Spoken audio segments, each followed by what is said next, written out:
जय श्री कृष्णा। श्रीमद् भागवत महापुराण पंचम स्कंद 15वां अध्याय। राजा परीक्षित ने इतनी कथा सुनकर पूछा, हे स्वामी, आप दयालु होकर पृथ्वी और सूर्यादिक लोगों का हाल विस्तार पूर्वक वर्णन कीजिए। श्री सुखदेव जी कहने लगे, हे राजन, पहले सातों द्वीपों का वृत्तांत संक्षेप में कहा है, अब पुनः विस्तार सहित सुनाते हैं, सुनो। इस पृथ्वी को 7 द्वीपों में अलग अलग विभाग करके बांटा गया है और प्रत्येक द्वीप का विस्तार इस प्रकार है। जम्बू द्वीप में 1 लाख योजन भूमि है और अन्य द्वीपों की संपूर्ण भूमि 50 करोड़ योजन है। चौथाई भूमि लोकालोक पर्वतों के नीचे बंद है और तिहाई भाग सातों द्वीपों एवं समुद्र है। राजा प्रियव्रत इन सातों द्वीप के राजा थे। एक एक द्वीपों का राज्य अपने सातों पुत्रों को बांटकर आप वन में जाकर श्री नारायण जी की तपस्या एवं ध्यान करने लगे। प्रियव्रत के अगीत्र नामक पुत्र ने जम्बू द्वीप के नवखंड करके एक एक खंड अपने सब पुत्रों को बांट दिया। उनके पुत्रों के जो नाम थे, उन्होंने वही नाम उन नवखंडों के रखे। पहला उत्कल खंड, दूसरा हिरण्य खंड, तीसरा भद्राश्व खंड, चौथा केतुमाल खंड, पांचवा ईलावृत खंड। उस खंड के मध्य में सुमेर नामक पर्वत 1 लाख योजन ऊंचा, 16,000 योजन लंबा, 8,000 योजन चौड़ा एवं 32,000 योजन के घेरे में है। छठा नाभिकुंड, सातवां किन पुरुष खंड, आठवां भरत खंड तथा नवा नरहरि खंड है। ब्रह्मांड कमल पुष्प की तरह गोलाकार है। एक एक पर्वत इन नवों खंडों के सिराने पर विद्यमान है। सुमेरु पर्वत पर चारों ओर 4 पहाड़ों पर दूध, शहद, जल एवं रस के 4 कुंड भरे हैं और चारों अत्यंत ही सुंदर बगीचे फल और फूलों से लदे हुए। कुबेर, महादेव, इंद्र तथा वरुण, इन चारों देवताओं के वहां पर ऐसे बने हुए हैं कि जहां पर जाने एवं स्नानादि करने से वृद्ध देवांगनाएं भी तरुण यौवन एवं अति सुंदर हो जाती हैं। सुमेरु पर्वत के शिखर पर ब्रह्मपुरी 10,000 योजन लंबी चौड़ी और स्वर्ण सहित रत्नों से जड़ी हुई बनी है। वहां तरह तरह के रंग बिरंगी पक्षी मधुर स्वर में शब्द करते और भौरे गुंजार करते रहते हैं। हे राजन, वहां की सुंदरता का हम कहाँ तक बखान करें, उसका अनुभव तो नेत्रों द्वारा देखने पर ही हो सकता है। 16वां अध्याय। श्री शुकदेव जी बोले, हे राजन, इस प्रकार जम्बू द्वीप में नवखंड है और प्रत्येक खंड के निवासी सब अवतारों की अलग अलग पूजा करते हैं। इन सातों द्वीपों के बाहर लोकालोक पर्वत है। उसके ऊपर सदा अंधकार रहता है क्योंकि वहां सूर्य का प्रकाश नहीं पहुंचता। अतः वहां पर योगी और महात्मा लोग ही जा सकते हैं। संसारी मनुष्य को वहां जाने की शक्ति नहीं है। बड़े ही बलवान मत वाले 8 हाथी, जिनको कि दिक्पाल कहा जाता है, पृथ्वी को आठों तरफ से अपने नीचे इस तरह दबाए हुए हैं कि हिलने नहीं देते। सुमेरु पर्वत पर कुबेरपुरी, वरणपुरी, इंद्रपुरी तथा यमपुरी बसी हुई है। इन 4 पुरियों में सूर्य का रथ 2 पहर बाद प्रातःकाल, मध्याह्न, संध्या एवं अर्धरात्रि के समय क्रमशः एक एक पुरी में जाता है। गंगा जी ब्रह्मपुरी से प्रवाहित होकर सुमेरु पर्वत के नीचे गंगोत्री में आ मिली है। 17वां अध्याय। सुखदेव जी बोले, हे राजन, अब मैं गंगा जी की उत्पत्ति विस्तार पूर्वक कहता हूँ, सुनो। जब नारायण जी ने वामन अवतार लेकर 3 पग पृथ्वी राजा बलि से दान में ली और विराट रूप धारण करके एक पग से सातों लोक नीचे के और दूसरे पग से सातों लोक ऊपर के नाप लिए, तब ब्रह्मा जी ने पर ब्रह्म परमेश्वर का दाहिना चरण अपनी पुरी में पहुंचते ही त्रिविक्रम अवतार जानकर उठ खड़े हुए। तब उन्होंने अपने कमंडल में से विरजा नदी का पानी पर ब्रह्म परमेश्वर के आंसू गिरने से वैकुंठ में प्रकट हुई थी, लेकिन उन चरणों का प्रक्षालन किया और प्राप्त चरणामृत के जल को अपने सिर व आंखों से लगाया। चरण धोते समय जो पानी सुमेरु पर्वत पर गिरा था, वह नीचे आकर मंदराचल पर्वत के सिरहाने पर ठहर गया। तदुपरांत वह पानी 4 धाराओं में विभक्त होकर बहा, तो एक धारा सुमेरु के पश्चिम, दूसरी दक्षिण और तीसरी सुमेरु के उत्तर दिशा में बहकर समुद्र में मिल गई। चौथी धारा जो पूर्व को बही थी, वह भागीरथ के तपोबल से इलावृत खंड को बाईं ओर छोड़ती हुई नारायण पर्वत से उतरकर गंगोत्री से होकर भरत खंड से आई। उसी धारा का नाम संसार में गंगा जी प्रसिद्ध हुआ। गंगा जी की ऐसी महिमा है कि जो कोई गंगा स्नान, जलपान व दर्शन करने के हेतु अपने से जाने की इच्छा करता है, उसके करोड़ों जन्म के पाप छूट जाते हैं। वह मनुष्य इस इच्छा से जितने पग चलकर गंगा जी पहुंचता है, एक एक पग धरने के बदले उसको 100 राजसूय व अश्वमेघ यज्ञ के फल मिलते हैं। यह वचन सुनकर परीक्षित ने संदेह मानकर सुखदेव जी से पूछा, हे महाराज, जब मनुष्य को गंगा स्नान के लिए जाने से ही यज्ञों के फल मिलते हैं, तो हमारे दादा युधिष्ठिर ने किस कारण इतना धन व्यय किया यज्ञ करने के लिए, और दूसरे राजा क्यों यज्ञ करते हैं? यह वचन सुनकर शुक्रदेव जी बोले, हे राजन, हम एक इतिहास तुम्हें बताते हैं, सुनो। एक बार महादेव जी और पार्वती जी मकर माघ माह में गंगा स्नान के लिए प्रयागराज जा रहे थे। मार्ग में बहुत लोगों को जाते देखकर पार्वती जी ने महादेव जी से गंगा स्नान का महात्म्य पूछा।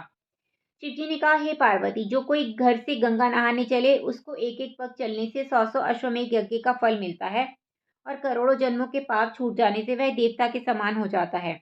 यह वचन सुनकर पार्वती जी ने संदेह किया कि लाखों निम्न जाति के मनुष्य गंगा में नहाकर चले जाते हैं, पर इन लोगों की गंगा स्नान करने से अभी तक कुरूपता भी नहीं गई, अतः देव शरीर किस भांति पावेंगी? ऐसी शंका करके पार्वती जी फिर विनय पूर्वक बोली, ही प्रभु, यात्रा करने वालों का रूप देखकर मुझे इस बात पर विश्वास नहीं होता है। महादेव जी बोले कि इसका भेद तुमसे क्या कहें, चलो आंखों से देख लो। यह कहकर जब शिव जी गंगा के समीप पहुंचे तब वहां कोड़ी बनकर बैठ गए और पार्वती जी से कहा कि तुम दिव्य रूप अति सुंदर बनकर मेरे शरीर की मक्खियां उड़ाओ, और यदि स्नान करने वाला कोई पूछे तो कहना कि हमारा पति कोढ़ी हो गया है। इसलिए ज्योतिषी ने कर्म विपाक की पोथी में देखकर बताया है कि जिसने 100 अश्वमेध यज्ञ किए हों वह इनसे अपना हाथ स्पर्श कर दे तो इनका कोढ़ नष्ट हो जाएगा। अतः यहाँ लाखों मनुष्य स्नान करने आते हैं, इसलिए मैं इनको यहाँ लाई कि जिसने 100 अश्वमेध यज्ञ किए हों वह इनको स्पर्श कर दे तो इनका यह कोढ़ ठीक हो जाएगा। तब पार्वती देव कन्या के सदृश रूप धारण कर उनके कोढ़ की मक्खी उड़ाते हुए इसी प्रकार कहने लगी, तो वहां बहुत से लोग उनका सुंदर रूप देखकर मोहित हो उनके चारों तरफ घेरा बनाकर खड़े हो गए। उनमें से कोई पार्वती जी से अपने साथ चलने को कहता तो कोई उनसे हंसी करता, और कितनों ने ही तो उन्हें अनेक प्रकार के डर एवं प्रलोभन भी दिखाए। परंतु कुछ ज्ञानी लोगों ने कहा कि इस स्त्री को धन्य है जो कि इस अवस्था में भी अपने पति की सेवा कर रही है। जो स्त्री अपने पति को, चाहे वह लूला, लंगड़ा, अंधा, काना, कोढ़ी, दरिद्री एवं करूप कैसा भी हो, परमेश्वर के सामान समझकर प्रेम पूर्वक उसकी सेवा शुश्रूषा करती हो और पुराए पुरुष को कुदृष्टि से ना देखती हो, उसे प्रतिव्रता ही जानना चाहिए। उसी समय एक अति कंकाल दुर्बल ब्राह्मण ने उसको देखते ही पास आकर दंडवत की और पार्वती जी से कहने लगा, हे माता, तुम किस कामना से यहाँ भीड़ में बैठी हो? कहीं एकांत में अपने पति को ले जाकर उसकी सेवा करो, जिससे मक्खी आदि बैठने से इनको कष्ट ना हो। ब्राह्मण के वचन सुनकर पार्वती जी ने कहा, मेरे पति के कर्म विपाक में ऐसा लिखा है कि जिसने 100 अश्वमेध यज्ञ किए हों वह उनको स्पर्श कर दे तो इनका यह कोढ़ चला जाए। मैं इसी कामना से इन्हें यहाँ लेकर आ बैठी हूँ कि इस महापर्व में लाखों मनुष्य स्नान करने आवेंगे। उनमें से किसी ने तो 100 अश्वमेध यज्ञ किए होंगे जिनके स्पर्श करने से मेरे पति का यह कोढ़ नष्ट हो जाएगा। पार्वती जी के यह वचन सुनकर ब्राह्मण ने कहा, यह कौन सी बड़ी बात है? तुम तो 100 अश्वमेध यज्ञ करने के लिए कह रही हो, मैंने लाखों अश्वमेध यज्ञ किए हैं जिनकी गणना ही होना बड़ा कठिन है। यह बात ब्राह्मण की सुनकर पार्वती जी ने विनती करते हुए कहा, हे विप्रवर, आप कृपा करके इन्हें स्पर्श कर दीजिए। जो ही उस ब्राह्मण ने महादेव जी के शरीर से अपना कर कमल स्पर्श किया, त्यों ही शिवजी दिव्य रूपधारी अश्विनी कुमार के समान हो गए। इस घटना को देखकर पार्वती जी एवं समस्त यात्रियों को इस बात पर बड़ा आश्चर्य हुआ कि इस दरिद्र ब्राह्मण की आयु केवल 30 वर्ष की होगी, अतः इसने इस अल्प आयु में ही 100 अश्वमेध यज्ञ किस प्रकार किए होंगे। घटघटवासी सर्वांतर्यामी महादेव जी ने उनकी इस शंका को दूर करने के लिए यात्रियों के सामने ही उस ब्राह्मण से पूछा, हे ब्राह्मण देव, आपने इस 30 वर्ष की आयु में लाखों यज्ञ किस प्रकार किए होंगे? ब्राह्मण ने कहा, हे महाराज सुनो, यज्ञ की विधि और उसका फल शास्त्र अनुसार होता है। उसी शास्त्र में गंगा स्नान का फल ऐसा लिखा गया है कि जो कोई गंगा स्नान को अपने घर से पैदल चले उसको एक एक पग चलने से 100 अश्वमेध यज्ञ का फल मिलता है। सो मैं अपने घर से नित्य प्रति गंगा स्नान करने को एक कोस हजारों पग चलकर आता हूँ, अतः उस हिसाब से लाखों क्या बल्कि कई करोड़ अश्वमेध यज्ञ हम कर चुके हैं। इसमें आश्चर्य की कोई बात नहीं। ब्राह्मण के यह वचन सुनकर शंकर जी ने पार्वती जी एवं यात्रियों से कहा, ब्राह्मण सत्य कहता है। ऐसा कहकर शिव पार्वती जी कैलाश को चल दिए। तब मार्ग में शिवजी पार्वती जी से बोले, देखो, हमारे कथनानुसार इस ब्राह्मण को गंगा स्नान के फल प्राप्त होते हैं। अन्य सब गंगा स्नान करने वाले वेद वाक्य पर भरोसा नहीं करते, अतः यह फल उनको नहीं मिल सकता। इसलिए वेद शास्त्रों को सुनकर उन पर विश्वास करना चाहिए। हे परीक्षित, तुम्हारे पितामह धर्मराज युधिष्ठिर को वेद एवं शास्त्रों पर विश्वास था, परंतु उनके पास अधिक द्रव्य न होने के कारण उनको यह अभिलाषा हुई कि किसी बहाने से श्याम सुंदर श्री कृष्णचंद्र को अपने यहाँ रखकर ऋषि मुनियों के साथ सत्संग करूं। इसीलिए धर्मराज युधिष्ठिर ने राजसूय यज्ञ किए थे। 18वां अध्याय। श्री शुकदेव जी बोले, हे परीक्षित, हमने नवों खंडों की कथा तुमसे कही। अब जिस जिस खंड में जो जो अवतार नारायण जी ने लिए उनका हाल सुनो। भद्राश्व खंड में वृंद्रश्रवा नामक राजा था। वहां परमेश्वर ने हयग्रीव अवतार धारण किया। उस खंड में राजा तथा प्रजा उसी रूप की पूजा और उन्हीं का मंत्र पढ़कर प्रार्थना करते हैं। नरहरि खंड में नरसिंह अवतार श्री नारायण जी ने लिया था। वहां नरहरि वर्ष नाम का राजा अपनी प्रजा समेत उसी रूप की पूजा करता है और उनके पुजारी भक्त प्रहलाद ने मंत्र सहित प्रार्थना करके नरसिंह जी से यह वरदान मांगा कि हे प्रभु, आप अपने जीवों को जिस जिस योनि में चाहे जन्म देकर उन पर ऐसी कृपा रखें कि जिससे हमको उसी जन्म में आपके चरणों का स्मरण बना रहे। यह बात सुनकर नरसिंह जी बोले, हे प्रहलाद, तुम अपने लिए जो चाहो सो मांग लो, परंतु संसारी जीवों के लिए जो मोह माया में फंसे हैं ऐसा वरदान मत मांगो। तब प्रहलाद पुनः हाथ जोड़कर बोले, हे भगवान, संसार में जो लोग कुकर्म करते हैं उनका अधर्म अपनी दया से छुड़ा दो। अपने चरणों की भक्ति उन्हें देकर वैकुंठ में बुला लो। यह वचन सुनकर नरसिंह जी ने कहा, हे प्रहलाद, सब जीवों को वैकुंठ की चाहना नहीं होती। जिसे सत्संग प्यारा होता है उसे ही ज्ञान प्राप्त होता है। कलयुग में मनुष्यों को सत्संग अच्छा नहीं लगता। संसारी माया में फंसे रहते हैं। जो श्री हरि की भक्ति करता है उसके पास सब गुण अपने आप इस प्रकार से चले आते हैं जैसे नीची पृथ्वी पर पानी बहकर इकट्ठा हो जाता है।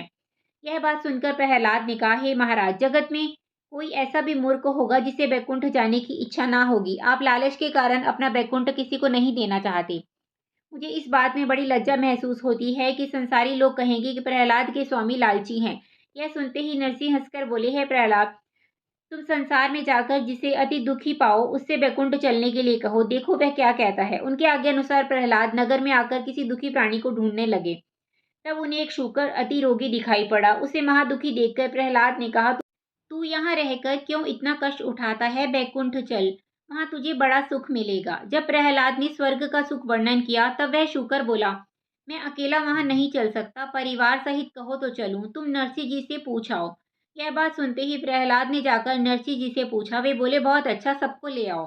जब प्रहलाद ने आकर उस शूकर से परिवार सहित चलने के लिए कहा तब उस शूकर की स्त्री ने प्रहलाद से पूछा कि बैकुंठ में हमारे खाने के लिए विष्ठा है या नहीं। यह बात सुनकर कुछ सोचते हुए प्रहलाद ने कहा कि वहां नरक नहीं है, सब अच्छे अच्छे पदार्थ हैं। तब शुकर शुक्री आपस में सलाह करके बोले कि हमें वहां सुख नहीं मिलेगा, यहाँ बड़ा सुख है, हम लोग स्वर्ग में नहीं जाएंगे। यह बात सुनकर प्रहलाद ने कहा कि तुम बड़े मूर्ख हो जो स्वर्ग को नहीं चलते। जब यह बात सुनकर वह शुकर प्रहलाद की ओर गुर्राने लगा तब वे दूसरा जीव स्वर्ग में ले जाने के लिए ढूंढते हुए एक वृद्ध मनुष्य के पास जाकर बोले कि अब तुम बूढ़े हुए, स्वर्ग में चलकर वहां का सुख भोगो। यह बात सुनकर बूढ़ा बोला कि अभी मुझे दुनिया में जीकर अपने बेटों का मुंडन अथवा विवाह करके नाती पोते देखने हैं। तुम्हारे कहने से अभी मैं कैसे मर जाऊं? तुम यहाँ से चले जाओ। हमारे बेटों के सामने कहते तो वह तुम्हें दंड देते। जब प्रहलाद ने उस बूढ़े की बात सुनकर हार मान ली तब नरसिंह जी के पास जाकर विनय की, हे महाराज, जगत में सब छोटे बड़े अपने अज्ञान से माया मोह के जाल में फंसे हैं, इसलिए कोई मनुष्य स्वर्ग जाने की इच्छा नहीं करता। यह सुनकर नरसिंह जी बोले, हे प्रहलाद, जगत में जिसने जैसा शरीर पाया है वह उसी में मग्न रहता है। उसकी इच्छा किसी भी तरह पूरी नहीं होती। आंख, कान, नाक आदि सब इंद्रियां कमजोर हो जाती हैं, परंतु उसका मन संसार को छोड़ना नहीं चाहता। यह बात सुनकर प्रहलाद ने नरसिंह जी को प्रणाम करके विनती की, हे महाराज, यहाँ सब आपकी माया है। जिसको दया करके ज्ञान देते हैं वही स्वर्ग की इच्छा करता है। सबको ज्ञान प्राप्त होना बहुत कठिन है। 19वां अध्याय। श्री शुकदेव जी बोले, हे परीक्षित, किम पुरुष खंड में श्री रामचंद्र जी विराजमान रहते हैं और हनुमान जी मंत्री द्वारा उनकी पूजा एवं स्तुति करते हुए कहते हैं, हे भगवान, आपने केवल सांसारिक प्राणियों को शुभ मार्ग दिखलाने एवं कृतार्थ करने के हेतु मनुष्य शरीर धारण किया था। रावण आदि राक्षसों का वध करने के हेतु अवतार नहीं लिया था।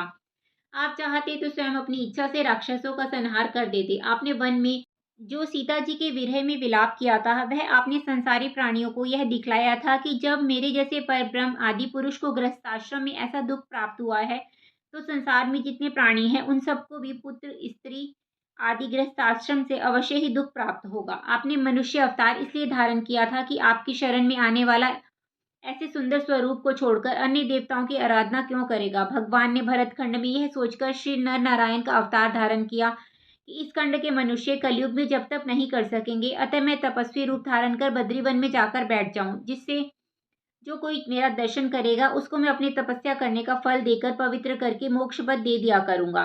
अतः इससे वे अभी तक न नारायण के रूप में बद्रिका आश्रम में विराजमान होकर तप कर रहे हैं। वहां देवर्षि नारद जी सांख्य योग द्वारा मंत्र पढ़कर पूजा एवं स्तुति करते हुए कहते हैं, हे दीनबंधु, समस्त संसार के उत्पन्न पालन एवं संहार करता आप ही हैं। सातवें द्वीपों में भरतखंड अत्यंत पवित्र तथा मध्य देश है। इस खंड में जो प्राणी जैसा कर्म करते हैं उन्हें दूसरे लोक में पहुंचकर वैसा ही फल भोगना पड़ता है। अतः इस कर्म भूमि में किया हुआ धर्म अधर्म खेती के समान बढ़ता है। भरतखंड के अलावा अन्य जो 8 खंड हैं वहाँ सदैव त्रेतायुग के समान समय रहता है। वहाँ कलयुग का प्रवेश होना कठिन है। वहाँ के निवासी सदा देवताओं की भांति स्त्रियों के साथ भोग विलास करते रहते हैं। उनको वहाँ सदैव वसंत ऋतु एवं इंद्रलोक के समान सुखों का अनुभव होता रहता है। दुखों का तो वहाँ नाम भी नहीं है। चारों वर्णों का विचार करके अन्य खंडों के लोग इतने खुश होते हुए भी भरतखंड के लोगों के भाग्य की प्रशंसा करते हैं। भरतखंड के प्राणी श्री नारायण भगवान का थोड़ा सा भजन एवं ध्यान करने से ही इस अपार भव सागर से पार हो जाते हैं। अन्य दूसरों खंडों तथा द्वीपों में यह बात नहीं पाई जाती है। आपने प्राणियों पर बहुत ही कृपा करके इस खंड में अवतार लिया है, फिर भी कलयुग के मनुष्य कपट आलस से व अहंकार में लिप्त रहेंगे। हे राजा परीक्षित, जब देवता लोग स्वर्ग से अपने अपने पुष्पक विमानों में विराज कर मंदराचल पर्वत पर विहार करने को चाहते हैं, तब वे भरतखंड के निवासियों को देखकर अपने को तुच्छ समझते हुए कहते हैं कि हम लोगों को ऐसे भाग्य कहाँ है जो हम इस पद को प्राप्त कर सके। अतः हे राजन, जिसने भरतखंड में मनुष्य शरीर पाकर भी अपना जीवन सांसारिक माया मोह में बिता दिया और भगवत स्मरण ना किया, उसका संसार में जन्म लेना व्यर्थ ही समझना चाहिए। इसलिए देवता लोग यह कहते हैं कि भरतखंड के प्राणियों ने पूर्व जन्म में ऐसा कौन कौन सा पुण्य किया है जिसके फलस्वरूप इन्होंने यह जन्म पाया है। वहाँ भगवान का भजन एवं स्मरण मात्र से ही प्राणी शीघ्र ही मुक्ति को प्राप्त कर लेता है। 20वां अध्याय। श्री शुकदेव जी कहने लगे, हे राजन, नवखंडों की कथा तो हमने तुमसे वर्णन कर दी, अब सातों द्वीपों की कथा सुनो। जम्बू द्वीप में नवखंड है। इस द्वीप में जामुन का एक बहुत बड़ा वृक्ष है। उसकी ऊंचाई 1 लाख योजन है। उसका नाम जम्बू द्वीप पड़ा। उस वृक्ष की छाया 1 लाख योजन के बीच में पड़ती है। उस द्वीप के चारों तरफ खारे जल का समुद्र है। नवखंडों में जो राजा थे उन्होंने एक एक खंड के 6 6 भाग करके अपने अपने पुत्रों को बांट दिए। नवखंडों के सिराने पर एक एक पर्वत मध्य में स्थित है। सुमेरु पर्वत के नीचे रस, शहद एवं घृत की 3 नदियां बहती हैं। देवता और गंधर्वों आदि की स्त्रियां उन नदियों में जाकर स्नान करके उन रसों को पीती हैं, इसीलिए उनको दुर्बलता एवं वृद्धावस्था नहीं आती है। जम्बूद्वीप में राजा सगर के 60,000 पुत्रों ने अपने पिता के अश्वमेघ यज्ञ के श्यामकर्ण अश्व की खोज करने के लिए पृथ्वी को खोदा था। उस पृथ्वी के खोदने से सिंघल द्वीप आदि 7 टापू और भी निकले हैं। दूसरे पाकर द्वीप का एक वृक्ष तो 2 लाख योजन ऊंचा है। उसमें भी बहुत बड़े बड़े फल लगते हैं और उसकी छाया 2 लाख योजन के बीच में पड़ती है। उसके चारों तरफ रस का समुद्र है। उस वृक्ष के नीचे पहुंचकर जो कोई वस्त्राभूषण, भोजन एवं धन आदि इस वस्तु की अभिलाषा करता है, उसे वह तुरंत ही उस वृक्ष द्वारा प्राप्त हो जाती है। उस द्वीप में अमृत आदि के 7 कुंड हैं। तीसरा शालमली द्वीप है। वहाँ 4 लाख योजन ऊंचा सेमल का वृक्ष है। उसकी छाया 4 योजन के बीच में पड़ती है, इसीलिए उसका नाम शालमली द्वीप पड़ा है। उस द्वीप के चारों तरफ 8 पर्वत हैं। उन पर्वतों पर पहुंचकर यक्ष एवं गंधर्वादिक गाना बजाना किया करते हैं। वहां उनके विहार करने के लिए सुंदर सुंदर तालाब, बगीचे और विहार भवन बने हुए हैं। उस द्वीप में सूर्य आदि 7 खंड हैं और उनके चारों तरफ मध्य से भरा हुआ सागर है। चौथा कुश द्वीप है। वहां 8 लाख योजन ऊंचा कुश का वृक्ष है और उसकी छाया भी ऊंचाई के बराबर ही पड़ती है, इसीलिए उसका नाम कुश द्वीप पड़ा। उसके चारों तरफ धृत का समुद्र है। उस वृक्ष के नीचे कुंड एवं तालाब ऐसे बने हैं कि जिनमें स्नान करने तथा जल पीने से भूख प्यास सब जाती रहती है। यदि वृद्ध एवं रोगी मनुष्य उसमें स्नान करे तो वह निरोग होकर हष्टपुष्ट हो जाता है। सकत आदि नाम के 7 खंड उपद्वीप में है। पांचवा क्रौंच द्वीप है। उसमें क्रौंच नाम का पर्वत 16 लाख योजन ऊंचा है। इसी कारण उसका नाम क्रौंच द्वीप पड़ा है। उस पर्वत पर बैठकर गरुड़ जी वहीं से सब द्वीपों को देखकर बहुत प्रसन्न होते हैं। उसके चारों तरफ दूध का समुद्र भरा है और व्यास आदि नाम के 7 खंड उस द्वीप में हैं। छठा शाक द्वीप है। वहां पर शाक का वृक्ष 32 लाख योजन ऊंचा है। ऊंचाई के बराबर ही पृथ्वी पर उसकी छाया पड़ती है। उस द्वीप के चारों ओर छाछ का समुद्र है। उस द्वीप में देवद्वीप आदि नाम के 7 खंड है। सिद्ध एवं तपस्वी जन उस वृक्ष के नीचे बैठकर श्रीहरि का ध्यान किया करते हैं और उस वृक्ष के झड़े हुए पत्तों को खाने से उन लोगों की भूख प्यास शांत हो जाती है। सातवां पुष्कर द्वीप है। वहां एक कमल का वृक्ष 64 लाख योजन ऊंचा है और उसकी छाया भी उतने ही घेरे में पड़ती है। वहाँ केसर की खुशबू आती रहती है और द्वीप के चारों ओर मीठे जल का समुद्र भरा हुआ है। उस वृक्ष के नीचे मानसरोवर नामक तालाब है, वहाँ हंस पक्षी मोती चुगा करते हैं। उस द्वीप में मकराकृत आदि 7 खंड हैं। श्री शुकदेव जी बोले, हे परीक्षित, राजा प्रियव्रत ने इन 7 द्वीपों के राज्य को स्वप्नवत मिथ्या जानकर त्याग दिया और श्री नारायण जी का स्मरण करके मुक्ति पद को प्राप्त हुए। 21वां अध्याय। श्री शुकदेव जी बोले, हे राजन, जितना विस्तार इन 7 द्वीपों का हमने तुमसे वर्णन किया है, उतना ही विस्तार का आकाश भी है। जिस प्रकार चने की 2 दालें होती हैं, उस प्रकार आकाश एवं पृथ्वी को भी जानना चाहिए। सूर्य का प्रकाश तीनों लोकों में होता है। सूर्य 6 महीने उत्तरायण और 6 महीने दक्षिणायन रहते हैं। सुमेरु पर्वत से होकर 3 मार्ग सूर्य का रथ जाने के बने हुए हैं। उत्तरायण में उनका रथ ऊंचे मार्ग पर होकर जाने से संसार में अधिक प्रकाश रहता है। दक्षिणायन से नीचे मार्ग से होकर जाने से जगत में उनका प्रकाश कम हो जाता है। मकर संक्रांति से लेकर मिथुन तक सूर्य नारायण और कर्क से लेकर धन की संक्रांति तक दक्षिणायन रहते हैं। जब सूर्यदेव उत्तरायण होते हैं तो दिन बढ़ता है और रात्रि घटती है, और जब दक्षिणायन होते हैं तो दिन घटता है और रात्रि बड़ी होती जाती है। सूर्यदेव एक राशि पर 1 महीने रहते हैं और एक दिन रात में 9 करोड़ 51 लाख योजन सूर्य का रथ सुमेरु पर्वत की चारों दिशाओं में घूमता है। सुमेरु पर्वत के पूर्व में इंद्रपुरी, दक्षिण में यमपुरी, पश्चिम में वरुणपुरी तथा उत्तर में कुबेरपुरी है। सूर्य अपने उदय होने वाले स्थान से उसी के सम्मुख स्थान पर अस्त होते हैं। उनके रथ का एक पहिया जलता है और दूसरे पहिए की दूरी सुमेरु पर्वत पर ध्रुव लोक से दबी हुई है। सूर्य का रथ 26 लाख योजन के विस्तार में है। 7 घोड़े एक ओर तथा एक घोड़ा दूसरी ओर जुता हुआ है। यक्ष लोग उस रथ को पीछे से ढकेलते हैं और रस्सी की जगह सर्पों से उस रथ की धुरी बंधी हुई है। अरुण नामक सारथी उस रथ को हाँकता रहता है और अंगुष्ठ प्रमाण शरीर वाले बालकिल्ले आदि ऋषीश्वर उस रथ के आगे आगे सूर्यदेव की तरफ मुंह किए हाथ जोड़कर उनकी स्तुति करते हुए उल्टे पांव पीछे हटकर दौड़े चलते हैं। 22वां अध्याय। श्री शुकदेव जी कहने लगे, हे राजा परीक्षित, चंद्रमा का रथ 11 लाख योजन लंबा चौड़ा तथा सूर्य के रथ से 1 लाख योजन ऊंचा है। सूर्य का रथ 1 महीने में जितना घूमता है, चंद्रमा का रथ उतना 2.5 दिन में चल देता है। चंद्रमा के रथ से 1 लाख योजन ऊंचा मंगल का रथ है। मंगल के रथ से 1 लाख योजन ऊंचा बुध का रथ है। बुध से लाख योजन ऊंचा बृहस्पति जी का रथ है। बृहस्पति जी के लाख योजन ऊंचा शुक्र का रथ है। शुक्र से लाख योजन ऊंचा शनि का रथ है। शनि से लाख योजन ऊंचा राहु का रथ है, जो 17 लाख योजन लंबा चौड़ा है। सबके रथों की धुरी ध्रुव लोक में लगी रहती है। राहु का रथ चंद्रमा और सूर्य के बराबर आने पर ग्रहण पड़ने लगता है। सूर्य का रथ सुमेरु पर्वत पर कहीं कहीं रुक जाने के कारण ही हर तीसरे वर्ष 1 महीना मलमास अधिक का हो जाता है, जिससे संक्रांति बराबर रहती है।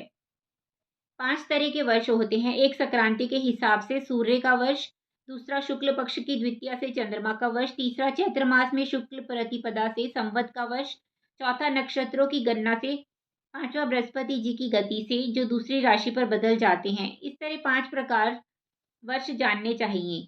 सूर्य क्षत्रियों के लिए, बृहस्पति एवं चंद्रमा ब्राह्मणों के लिए, मंगल वैश्यों के लिए, बुध शूद्रों के लिए और राहु मलिच्छों के लिए शुभ कारक होते हैं। शुक्र जैसे स्थान पर पड़ते हैं, वैसा ही फल चारों वर्णों को देते हैं। वे किसी वर्ण के साथ वैर भाव और मित्र भाव नहीं मानते हैं। शनि एवं राहु केतु सभी वर्णों को कष्टदायक हैं। 23वां अध्याय।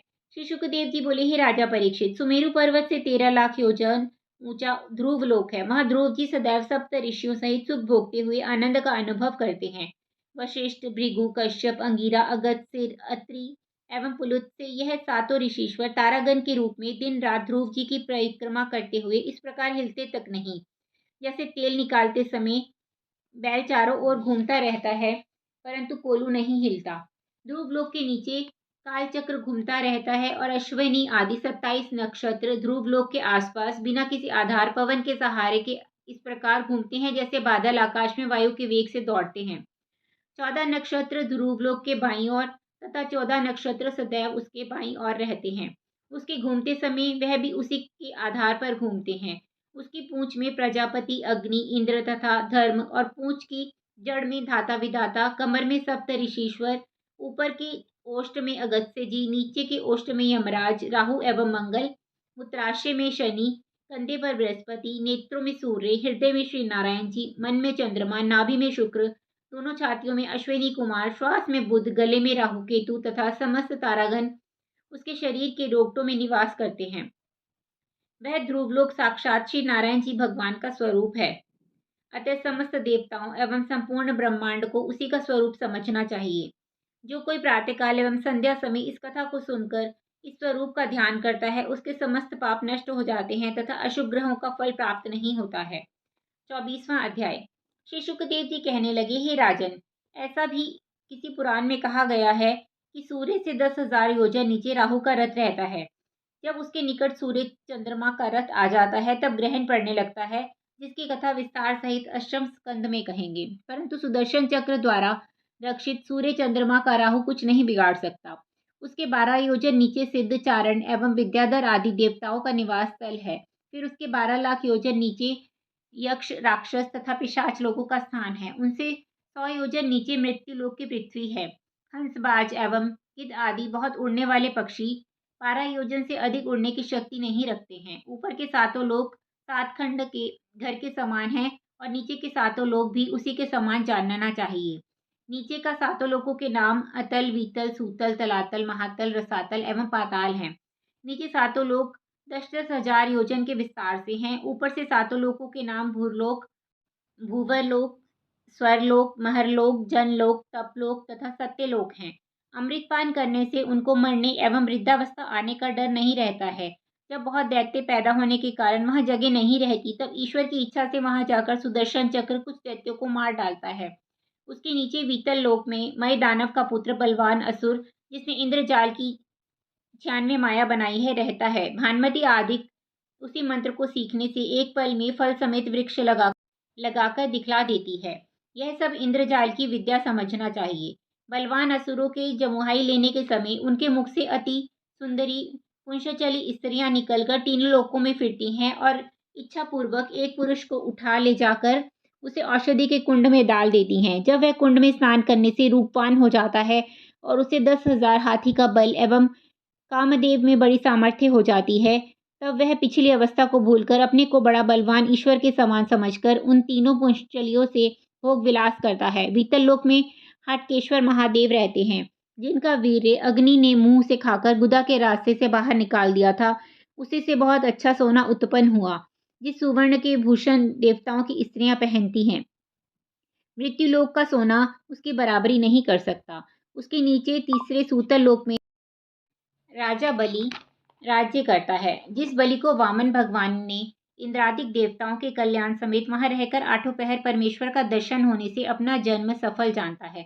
राजा बलि ने शुक्राचार्य गुरु के कहने पर भी 3 पग पृथ्वी वामन भगवान को दान दी। इसी कारण त्रिलोकीनाथ श्री नारायण जी 8 पहर उसके द्वार पर गदा लिए बैठे रहते हैं। सूतल लोक में वैकुंठ के समान सुख रहता है। उसी 3 पग पृथ्वी दान के प्रताप से राजा बलि अगले मनवंतर में इंद्रपुरी का राजा होवेगा। दान देना ऐसा अच्छा होता है। उसके नीचे चौथे तलातल लोक में त्रिपुर दानव महादेव जी का परम भक्त वहां राज्य करता है। शिव जी की कृपा से उसको मरने का कुछ डर नहीं रहता। उसके नीचे 5वां महातल लोक में कद्रु, तक्षक तथा काली आदि बड़े बड़े सर्प आदि अपने परिवार समेत, जिनके अनेक सिर व फन है, वहां का राज्य करते हैं। परंतु वे लोग गरुड़ जी से डरा करते हैं। उनके नीचे छठे रसातल लोक में विराट कुल दानव अपने परिवार समेत आनंद पूर्वक वहां राज्य करता है। उसके नीचे 7वें पाताल लोक में वासुकी आदि बहुत बड़े बड़े नाग और मस्तक 1000 मस्तक वाले अति तेजवान शेष जी वहां रहते हैं, जिनके मस्तक पर पृथ्वी एक सरसों के समान रखी है। हजारों महासुंदरी नाग कन्याएं दिन रात उनकी सेवा करती रहती हैं। शेष जी 8 पहर परमेश्वर का गुण 1000 मुख और 2000 जीवा से गाते हैं, जिस पर भी उनके भेद व आदि अंत को कोई नहीं जान पाता।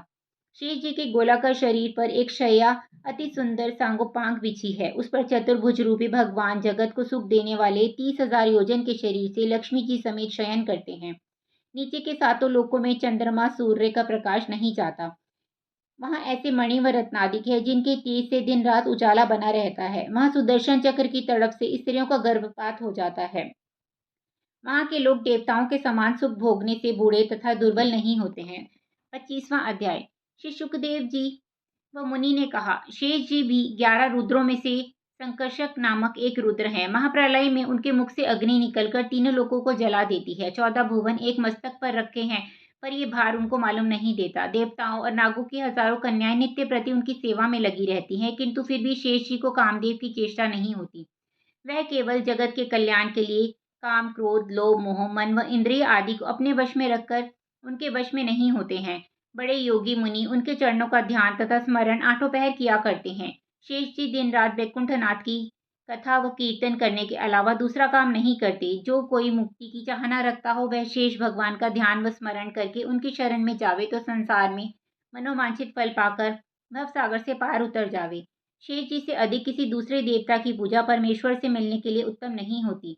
मैं कहाँ तक उनकी महिमा तुमसे कहूँ, उसका कोई अंत नहीं है।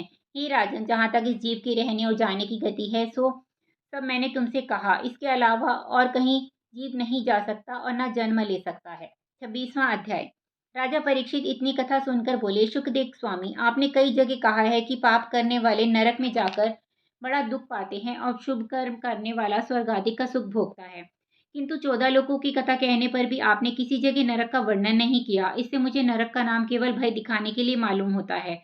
मुझसे इतनी अवस्था में यही एक अपराध हुआ कि जो ब्राह्मण के गले में मरा हुआ सर्प डाल दिया। इस पाप के बदले मुझे नरक जाने का डर लगा है। सो नरक का कोई भिन्न लोक पृथ्वी एवं पानी पर होकर उसके नाम में कुछ भेद तो नहीं है, वर्णन कीजिए। यह वचन सुनते ही श्री शुकदेव जी हंसकर बोले, हे राजन, तू नरक में जानने योग्य नहीं है, इसलिए वहां का हाल तुमसे नहीं कहा।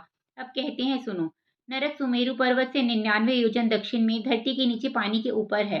ऋतुपृष्ठ आदि चारों वर्णों के दिव्य पितर उस नरक का दुख देखकर अपने परिवार वालों को मना करने के लिए उसके द्वार पर बैठे रहते हैं, जिससे कोई हमारे परिवार का ऐसा कर्म ना करे कि उसे नरक में आना पड़े। सूर्य के पुत्र यमराज यमपुरी के राजा हैं। तामिस्र और रौरव आदि 28 नरक हैं।